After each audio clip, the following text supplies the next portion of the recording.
Hey, what's happening today, Push Kids? We are back for our first lecture in period 3. Today, what we're going to be doing is we're going to be talking about the French and Indian War and how the French and Indian War is going to start to change the relationship between the colonies and between England.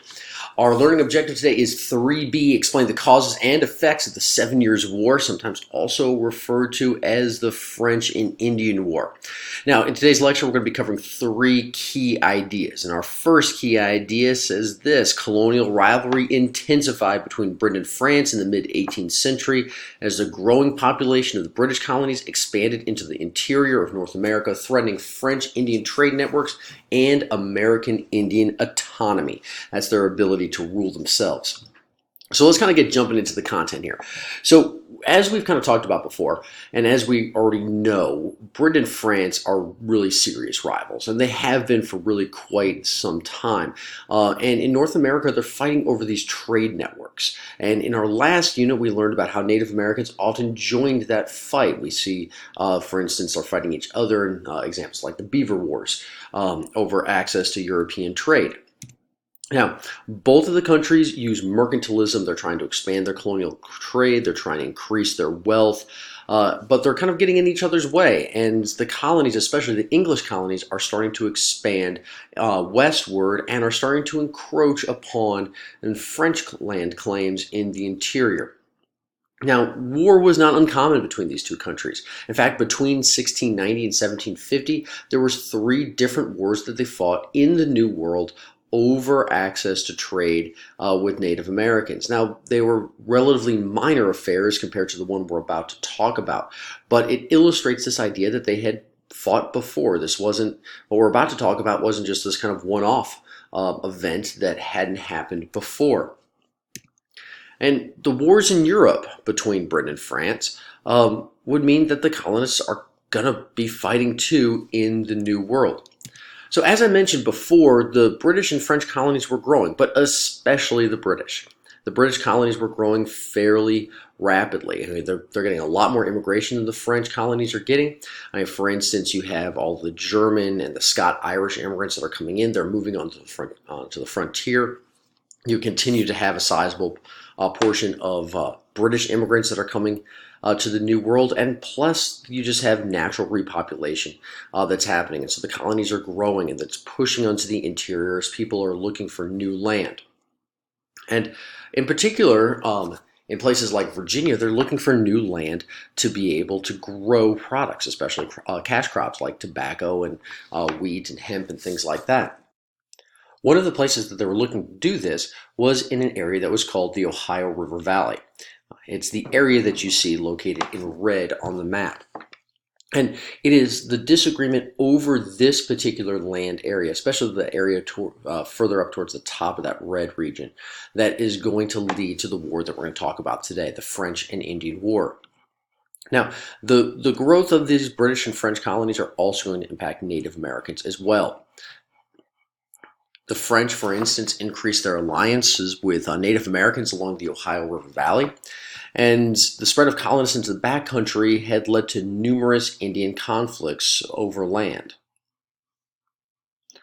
Native Americans were growing increasingly concerned as British colonists moved into the backcountry and started settling on their traditional hunting lands.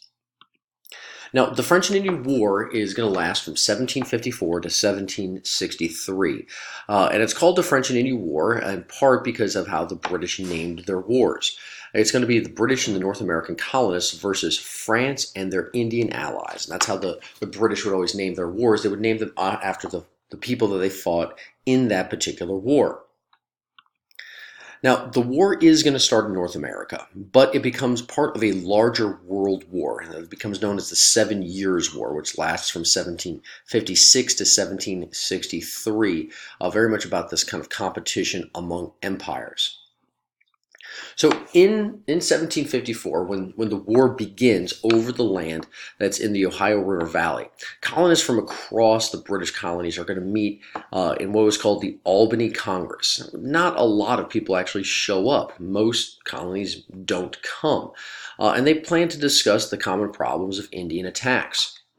Now, this meeting was in part because of a guy named Benjamin Franklin. He proposes what's called the Albany Plan of Union. It's the kind of really the first idea where the colonies should really start to unite together.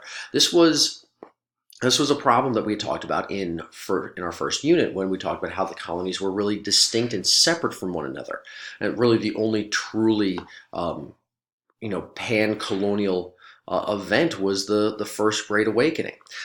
Benjamin Franklin even uh, constructs really what we consider to be the first political cartoon, the Join or Die cartoon that you see located in the bottom left-hand side. Now, the plan is never approved, and colonists continue to lack the unity to solve common problems. Well, this leads us then to our second key idea. Key idea number two: Britain achieved a major expansion of its territorial holdings by defeating the French, but at a tremendous expense, setting the stage for imperial efforts to raise revenue and consolidate control over the colonies. Now, we don't really need to know much about the actual French and Indian War. We don't really even need to know why it started. I'll tell you in class, it has something to do with George Washington. But the war is fought and it is essentially won by the British and by the American colonists. And it ends in 1763 with something that's called the Treaty of Paris. Now, the Treaty of Paris is significant to what we're going to be talking about later. Because in the Treaty of Paris, France will lose Canada, most of its empire in India, and claims to land east of the Mississippi River. And so that's important because we see that not only does this have impacts in North America, but it also has worldwide impacts as well. So if you're looking at the map there, you can see North America in 1754 on the right. The purple regions are the British, the pink regions are the French, and Spanish are in the orange. But if we look 9 years to the right, we see that the French are gone from North America. England's going to gain all the French lands in Canada. They get exclusive rights to the Caribbean slave trade.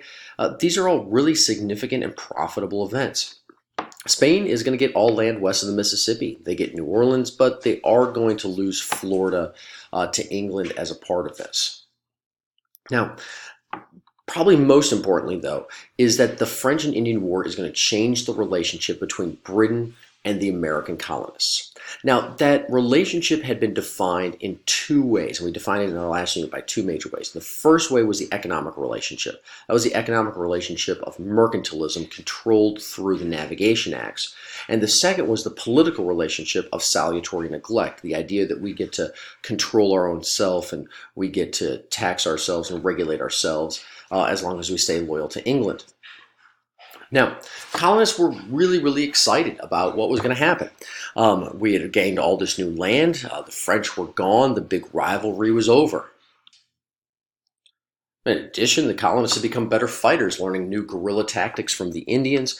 And many people, especially in the upper echelons of society, were excited about the new economic possibilities about moving west.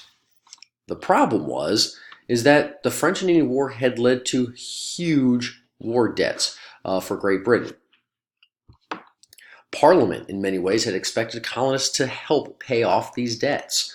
And in addition, many of these decisions, especially about taxation and regulation, would be made by the British Parliament, not by the colonial legislatures. This meant an end to salutary neglect. Meanwhile, key idea number three. After the British victory, imperial officers attempted to prevent colonists from moving westward. This generated both colonial opposition, while native groups sought to both continue trading with Europeans and resist the encroachments of colonists on tribal lands. So, North America 1763, we see other things that are straining this relationship.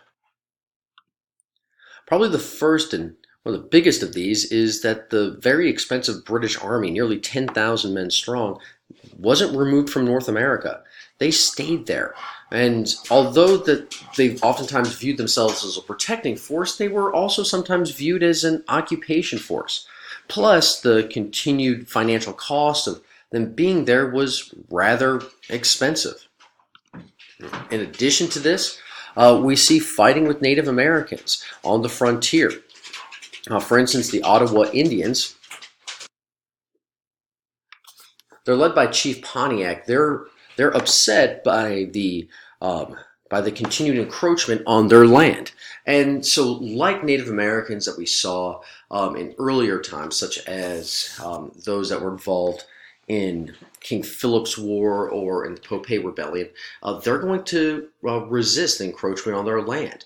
And so this is Pontiac is able to actually gather several tribes together to fight off these invaders. And Pontiac's rebellion is really quite destructive. We can see on the map there all of the different places, all the different forts and outposts that they're able to attack. And it's really destructive. And Britain has to spend more money defending the colonists on the frontiers. Now, Britain is tired of continuing to hemorrhage money. And so after Pontiac's rebellion, the British Parliament is going to create the Proclamation Line of 1763. It's the red little line that you see on the map on the left-hand side. And what it did was it forbid the colonists from moving across the Appalachian Mountains. The entire purpose of this was to try and prevent more fighting with Native Americans and more cost for the already cash-strapped British government. However, colonists are incredibly mad. This limits their ability to gain access to new land, and on top of that, it's made by Parliament, not by the colonial assemblies. And this is kind of messing up that whole salutary neglect and self-rule that we have. And what we see is that the French and Indian War, because of these decisions, is that it's going to bring an end to salutary neglect, and it's going to begin a process of something else called parliamentary sovereignty. That simply means Parliament has the right and the authority to rule over the colonies. Now, English officials assumed that Parliament must have ultimate authority over all taxes and laws. And they felt fine about this. They really didn't understand the history of the colonies. And the British begin to govern their colonies much more strictly. Now, this shift is going to prove to be the beginning of the long road towards colonial independence, as new taxes and laws are passed without colonial assemblies, and British start to assume more control over the colonies.